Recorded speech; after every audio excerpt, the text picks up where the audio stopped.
एक जंगल में पीपल का पेड़ था। उस पेड़ पर एक चील अपने घोंसले में रहती थी। इस घोंसले में चील ने अंडे दे रखे थे। इसी पेड़ के नीचे एक मुर्गी थी रहती थी। मुर्गी भी अपने अंडों के साथ ही रहती थी। एक दिन पेड़ से चील के अंडों में से एक अंडा नीचे गिर गया और वह अंडा मुर्गी के अंडों में जा गिरा।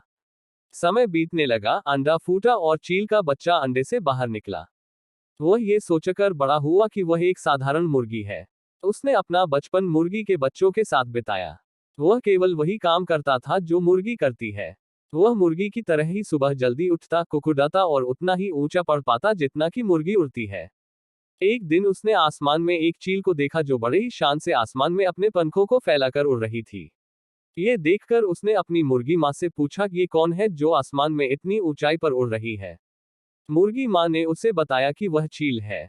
फिर चील के बच्चे ने पूछा, माँ मैं क्यों इतना ऊंचा नहीं उड़ पाता? मुर्गी माँ ने जवाब दिया कि तुम इतना ऊंचा नहीं उड़ सकते क्योंकि तुम एक मुर्गे हो। चीन के बच्चे को ये सुनकर बुरा लगा, लेकिन वह अपनी माँ की बात मान गया। उसने कभी भी अपने पंखों को एक ऊंची उड़ान के लायक मजबूत नहीं बनाया और एक दिन वह मर गया। दोस्तों, इस कहानी से हमें ये सीखने को मिलता है कि हम बिना कोशिश किए ही हार मान लेते हैं और जो है उसी में ही एडजस्ट करने की कोशिश करते हैं।